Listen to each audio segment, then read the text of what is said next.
Vamos a empezar nuestro taller lectura de El Capital. El Capital es más bien una exposición detallada, argumentativa, con un marco lógico y demás, donde se debate con teorías, se debate con autores y se hace el esfuerzo de tomar un montón de evidencias, ejemplos históricos y demás para explicar ese punto de vista tan complejo que es propio de Marx. Platicamos acerca de qué se trata el capítulo, en resumen, pero sobre todo cómo lo interpretamos de manera útil, de qué nos sirve eso, esos conocimientos, cómo forman parte de discusiones que tenemos que tener hoy. Y la intención de leer El Capital pues va un poco por ahí, brindarnos herramientas teóricas que son necesarias para las perspectivas actuales, para la política que necesitamos. Hoy entramos ya de lleno en el texto.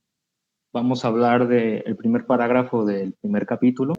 Bueno, entonces empezamos con esto de los dos factores de la mercancía, valor de uso y valor.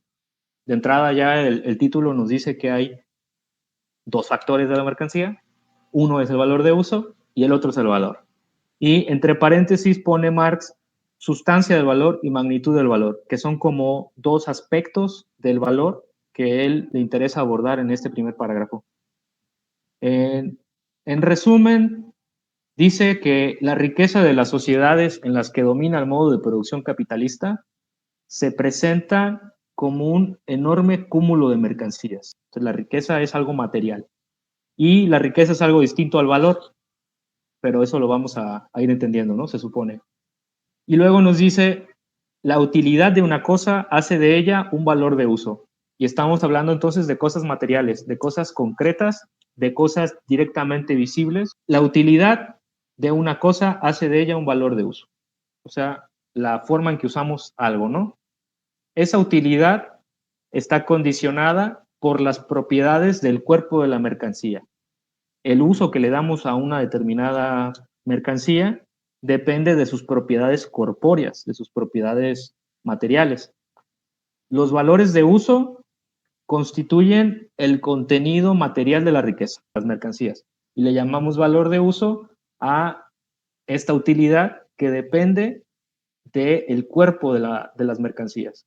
Y cuando decimos el cuerpo de las mercancías nos referimos a sus propiedades físicas, materiales, materiales en el sentido empírico, sensorial, sensorialmente grosero, dice Marx.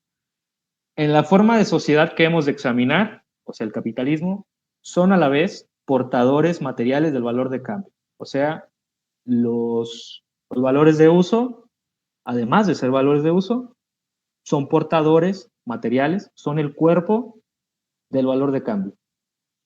O sea que el valor de cambio es como una especie de alma que tiene que habitar en un cuerpo, ¿no? Y ese cuerpo es el valor de uso. Y en cambio, dice el valor de cambio, de entrada se presenta como una relación cuantitativa, o sea, una relación de cantidades. El valor de cambio aparece como esta relación de cantidades y es una proporción en que se intercambia valores de uso de un tipo con valores de uso de otro. Una cierta cantidad de mercancías se intercambia con otra cierta cantidad de mercancías y esta relación de intercambio es a lo que llamamos valor de uso. Pero aquí empieza como el camino de análisis, ¿no?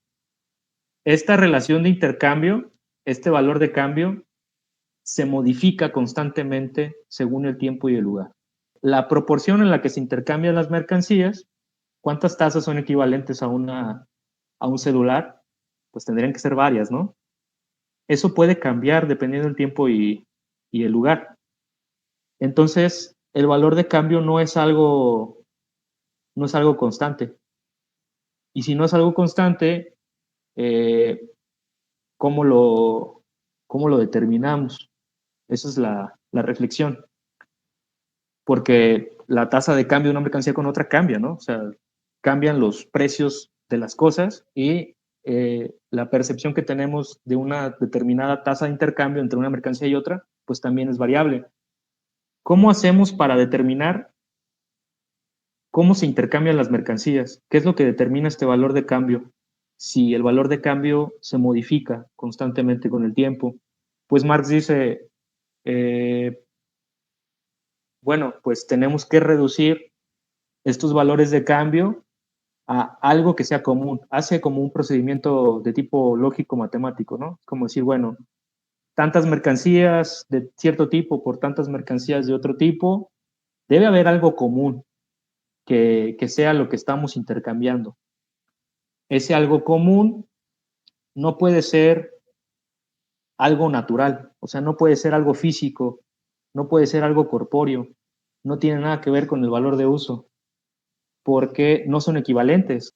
Entonces tenemos que hacer abstracción, y el proceso de abstracción, pues es como quitar determinaciones, ¿no? Quitarle características a las cosas y reducirlas a algo simple.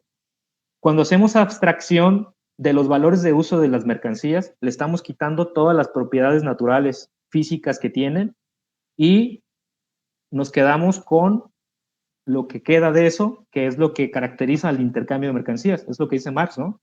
Cuando intercambiamos mercancías, cuando nos estamos fijando en el valor de uso, digo, en el valor de cambio, perdón, cuando nos fijamos en el valor de cambio, estamos haciendo abstracción del valor de uso. Estamos dejando fuera del intercambio todo lo que tenga que ver con lo corpóreo, con lo físico.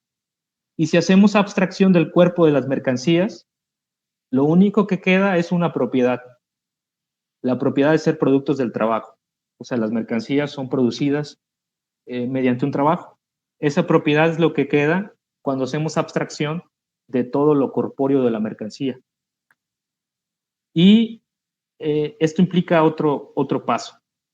Como hicimos abstracción de las propiedades físicas de la mercancía, de sus propiedades sensibles, estamos haciendo abstracción también del carácter concreto de los trabajos, del carácter útil de los trabajos. Ese carácter útil o concreto, pues es el que trabaja determinados materiales, pero como estamos haciendo abstracción de las características físicas de los cuerpos, estamos también haciendo abstracción de ese trabajo particular y nos estamos quedando nada más con un trabajo abstracto, un trabajo humano, que no tiene una característica en particular, no es un trabajo en particular, sino el trabajo en abstracto. De este residuo de los productos del trabajo, dice, no ha quedado nada más que una misma objetividad espectral. Esta es la cuestión. Marx dice que el valor, entonces, es una objetividad, pero es espectral, porque no es física, no es sensorial, no depende del cuerpo, pero es objetiva porque todo el mundo da por hecho que existe algo, que es valor, y ese valor depende del trabajo, ¿no? Pero esa objetividad es espectral porque no tiene cuerpo, no tiene algo físico, es como una especie de alma, ¿no? Y a esto le llama también gelatina de trabajo humano indiferenciado. ¿Por qué es una gelatina? Porque no tiene forma. Y es trabajo humano que no tiene forma particular, es indiferenciado. Esta gelatina de trabajo humano indiferenciado es gasto de fuerza de trabajo humano sin importar la forma en que se gastó. Simplemente el hecho de gastar fuerza de trabajo, energía, nervio, músculo.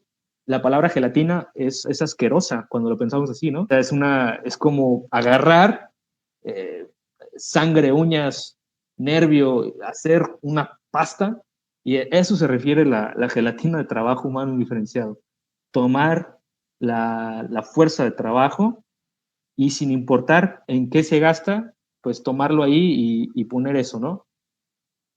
Esta referencia a la gelatina de trabajo implica una reflexión, o sea, los trabajadores nos gastamos físicamente al trabajar. A lo largo de una vida obrera, estamos como desgastándonos, ¿no? Ese desgaste implica que en algún punto ya no somos capaces de trabajar, pero todo lo que hemos perdido físicamente hablando, pues queda en el trabajo, pero no es visible, ¿no? Pero en abstracto sí, o sea, la energía se fue a eso, se queda objetivado en la mercancía. Y cuando se tiene la mercancía terminada, queda cristalizada esa sustancia del trabajo. Y entonces aquí Marx ya nos dijo cuál es la sustancia del valor. La sustancia del valor es el trabajo. Y esa sustancia la tenemos de manera gelatinosa y cristaliza cuando hacemos una mercancía. Ese es más o menos el planteamiento, ¿no? Y luego nos habla de la magnitud. Y pues una magnitud pues es una medida, ¿no? ¿Cuál es la magnitud del valor objetivado en una mercancía? ¿Cómo medimos esa cantidad de sustancia de valor? Bueno, nos dice, pues si la sustancia del valor es el trabajo, la magnitud del valor es la cantidad de trabajo. Eso es muy sencillo. ¿Cómo medimos la cantidad de trabajo? Por la duración del trabajo, tiempo de trabajo. Entonces el tiempo de trabajo es la magnitud del valor, pero hay una característica importante aquí. No cualquier trabajo genera valor, porque dijimos que el trabajo que genera valor es trabajo indiferenciado, no es un trabajo en particular. Y para que sea un trabajo humano indiferenciado, tiene que ser un cierto tipo de trabajo. ¿Cuál es ese tipo de trabajo? Pues un trabajo que no tiene una forma concreta y que tiene la misma fuerza de trabajo, o sea, una fuerza de trabajo promedio. Dice, el conjunto de la fuerza de trabajo de la sociedad, o sea, todas estas fuerzas de trabajo que representamos todos los trabajadores en una sociedad, queda representado en los valores del mundo de las mercancías, pero es la misma fuerza humana de trabajo, es una sola fuerza de trabajo. Juntamos todas las fuerzas de trabajo individuales y lo que tienen en común, ese promedio, es una fuerza de trabajo única, socialmente hablando. Y esta fuerza de trabajo se compone de innumerables fuerzas de trabajo individuales, pero lo que nos interesa es la colectiva, la que representa a todas, ¿no? Y cada una de estas fuerzas individuales en realidad no es más que una representación de esta fuerza de trabajo común a todas. Y esta fuerza de trabajo común a todas, pues tiene que tener la característica de que es una fuerza de trabajo social media, o sea, opera como una fuerza de trabajo promedialmente necesaria para producir una mercancía. Y de aquí saca Marx el concepto, ¿no? Tiempo de trabajo socialmente necesario. O sea, una fuerza de trabajo promedio a toda la sociedad. No es lo que yo me tarde haciendo una mercancía, es lo que en término promedio una sociedad se tarda en hacer una mercancía. Y entonces el tiempo de trabajo socialmente necesario es el requerido para producir un valor de uso cualquiera en unas condiciones normales de producción vigentes en una sociedad y con un grado social medio de destreza e intensidad del trabajo. Estas condiciones son bien específicas. O sea, nos está diciendo Marx, no es que tenga más valor una mercancía porque yo me tardé un año haciéndola, porque eso es trabajo individual, ¿no? El valor está determinado por el tiempo de trabajo socialmente necesario en condiciones normales según el tipo de sociedad que sea. Si en una sociedad feudal las cosas se hacían con herramientas rústicas y a mano, pues esas eran sus condiciones de producción vigentes. Pero ahora no se hacen a mano, ahora se hacen con máquinas, en fábricas, y la producción es muy rápida. Estas son las condiciones de producción vigentes. Y eso es el tiempo de trabajo que toma. Esa es la cuestión. El valor es el mismo para todas las mercancías, sin importar que de manera individual se haya hecho por un trabajador a mano o por una máquina. Y esto es el inicio de nuestros problemas en el capitalismo, ¿no? Pero bueno, estamos estableciendo entonces que la sustancia del valor es el trabajo y la magnitud del valor es el tiempo de trabajo socialmente necesario y ese tiempo de trabajo varía. Dice Marx, si la magnitud del valor de una mercancía fuera constante, sería constante el tiempo de trabajo para producirlo, ¿no? Pero en realidad varía. Todo cambio en la fuerza productiva del trabajo hace que cambie la cantidad de tiempo necesario para producir. Y entonces nos dice que existe esto que se llama fuerza productiva. que tiene que ver con la productividad. O sea, la fuerza productiva del trabajo, dice, está determinada por múltiples circunstancias. Estas múltiples circunstancias pueden ser, entre otras, el nivel medio de destreza del obrero. Otro elemento, el estadio de desarrollo en que se hallan la ciencia y sus aplicaciones tecnológicas. Otro elemento de la fuerza productiva, la coordinación social del proceso de producción. Otro factor productivo, la escala y la eficacia de los medios de producción. Y, dice Marx, las condiciones naturales. Normalmente el marxismo economicista o ortodoxo suele pensar que la fuerza productiva es simplemente la tecnología. Y muchas veces se hace como esa traducción, ¿no? Como que hablar de fuerza productiva fuera lo tecnológico. Pero la fuerza productiva son todas las circunstancias que determinan el nivel de productividad. Todas estas fuerzas productivas hacen que varíe la cantidad de tiempo de trabajo necesario, o sea, hacen que el tiempo de trabajo pueda ser menor o mayor. Y entonces dice Marx, la magnitud de valor de una mercancía varía en razón directa a la cantidad de trabajo efectivizado en ella. Y es inversa a la fuerza productiva de trabajo. Esto es una simple relación matemática, ¿no? A mayor fuerza productiva del trabajo, entre más productiva es la fuerza de trabajo, las condiciones de producción, menos valor, porque requiere menos tiempo. Y entre menos productiva sea una economía, pues más valor, porque se requiere más tiempo. Pero entonces la tendencia del capitalismo es a aumentar la fuerza productiva. Y entonces la tendencia es a una disminución del valor individual de las mercancías. Ahorita estamos fijando nada más que toda mercancía tiene un valor de uso y un valor de cambio, y ese valor de cambio es la relación en que se intercambia una mercancía con otra, pero lo que está de fondo es el valor que cada mercancía tiene y que ese valor tiene una sustancia, que es el trabajo, y se mide, tiene una magnitud, que es el tiempo de trabajo socialmente necesario. Ese tiempo de trabajo socialmente necesario varía con los cambios en las fuerzas productivas. Por último, dice Marx, una mercancía debe realizarse como valor de uso social a través del intercambio y establece unas condiciones, ¿no? ¿Cómo se realiza una mercancía? Cuando se consume, pero para ser consumida tiene que venderse. ¿Qué pasa con las mercancías que no se venden? No se realizan porque no se compran y entonces no logran cumplir su utilidad. Esas mercancías son trabajo innecesario, no son tiempo de trabajo socialmente necesario porque no son consumidas y entonces no son valor, no tienen valor. La naturaleza pues busca siempre caminos para hacer sus cosas, ¿no? A veces no es el más óptimo, pero hace las cosas. Me pareció similar las características de las fuerzas productivas a las características de la naturaleza y cómo se optimizan, pero no sé si esa manera de verlo en armonía con lo que es en realidad el concepto. Pero me queda de todas maneras la duda.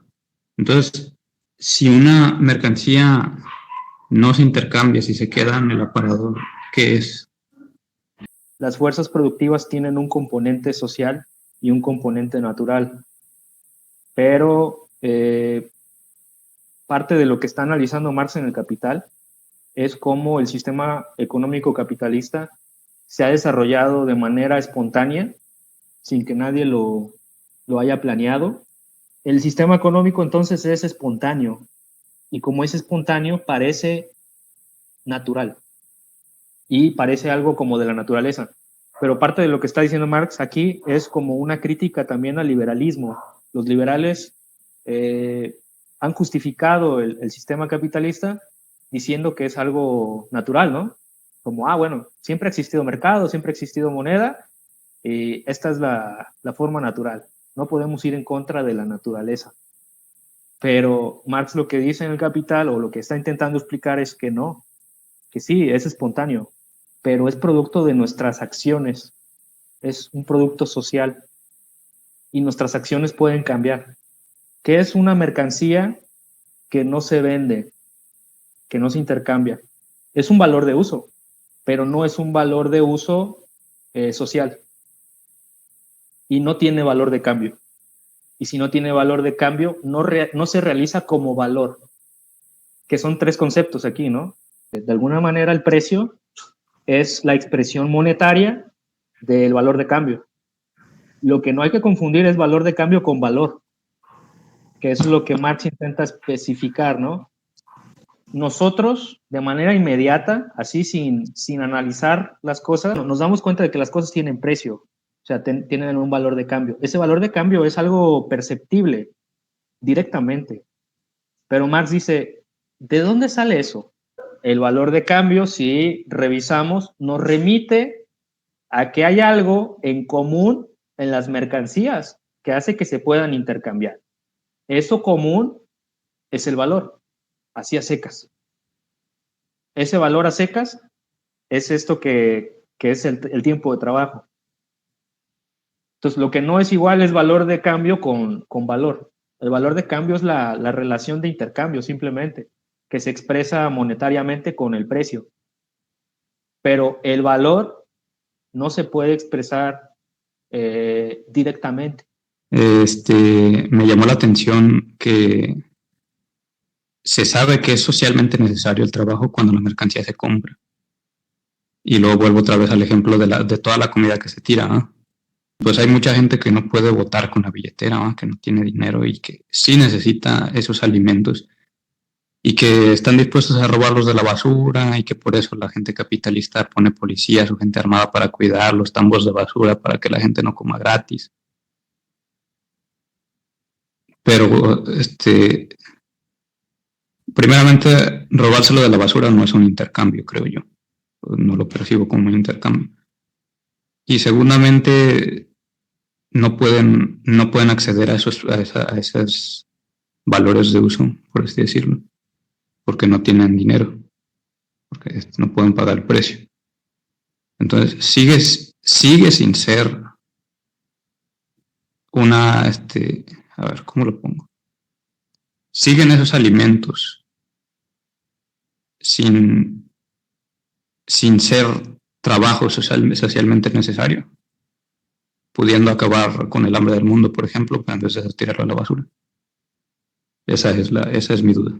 Luego vamos a ver el tema de la sobrepoblación relativa. O sea, hay un ejército industrial de reserva, que son todos los desempleados, y aparte del ejército industrial de reserva, están todos los que no forman parte de las reservas, que simplemente son población sobrante. Todos los que no pueden formar parte de la producción, que no se pueden incorporar a las filas de las fábricas, son sobrepoblación relativa, dice Marx. Es relativa porque en realidad no sobran, le sobran al capital, pero como seres humanos no sobran.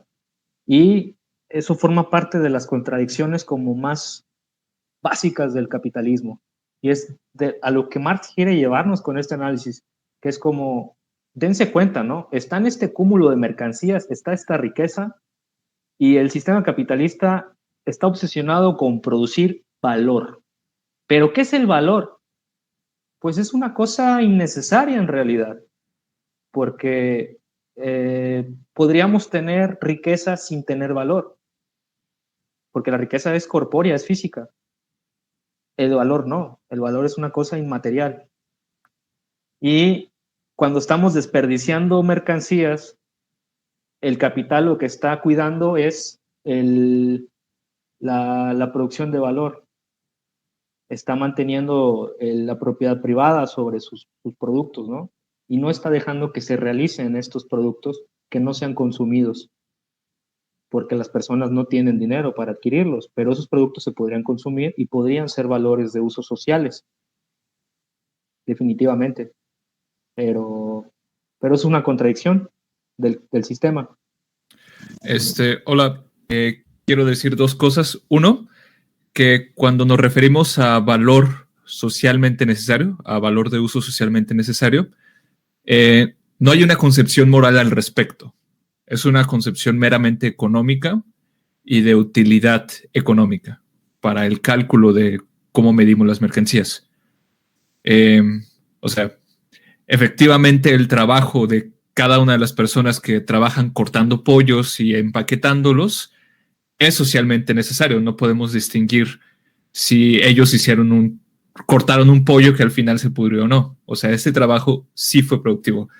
Ahora, el problema es que esa mercancía en particular o ese pollo en particular no logra concretar su ciclo de valor porque termina en la basura, ¿no? No logra concretarse. Entonces son dos cosas un poco distintas. Y dos, aquí es la importancia del capital del libro, que nos explica esas contradicciones intrínsecas del capitalismo. El capitalismo tiende a mejorar constantemente la técnica, la tecnología, la mano de obra, a hacer más eficiente la producción, porque necesitan competir de manera cada vez más radical entre ellos mismos. Esto lleva invariablemente a la sobreproducción de cualquier chingadera, ¿no? O sea, ve los pinches spinners, cosa más innecesaria, y abundan por 10 pesos en cualquier parte. Son totalmente fáciles de producir y se producen por millones, simplemente por la necesidad de la burguesía de mantener esta competencia. Entonces, de ahí, más tarde lo haremos, no quiero adelantarme, pero de ahí se derivan tanto la crisis climática que vivimos como las crisis económicas que hemos vivido recientemente, que son crisis de sobreproducción, no crisis de producir menos de lo que la sociedad necesita. Hipotéticamente, en una sociedad ideal, comunista, ¿sería el valor de uso entonces sobre el que se regirían los intercambios de productos, se puede decir? Y se podría definir, o más bien sería como la riqueza bien gestionada sería la forma en la que se, digamos, intercambiarían las cosas en general, para terminar de entender ese punto del valor de uso. Algo tiene un valor de uso porque permite satisfacer necesidades sin importar qué tipo de necesidades sean. Los valores de uso han existido desde siempre, bueno, desde que existen humanos. A diferencia de la mercancía es algo que históricamente no ha existido siempre. Y dice Marx ahí en el capítulo, en el parágrafo, que hay valores de uso que no son mercancías porque tienen una utilidad, como el aire, el agua, etcétera, que ya se están convirtiendo en mercancías, ¿no? Pero en la época de Marx no lo eran. En una sociedad comunista, por así ponerlo, vamos a tener riqueza, vamos a tener valores de uso. En una sociedad muy avanzada, no creo que sea necesario intercambiar cosas. O sea, creo que simplemente vamos a realizar nuestras actividades, sean las que sean, y a acceder a las cosas que necesitamos, sin que haya un intercambio tal cual de por medio. Y en una sociedad no tan avanzada, pues sí sería necesario como una especie de sistema de intercambio, ¿no? Que podría ser como no sé, voy y trabajo y me dan vales de despensa y quizás con esos voy y adquiero mis productos, ¿no? Que sería una sociedad que está pues intentando dejar atrás el capitalismo.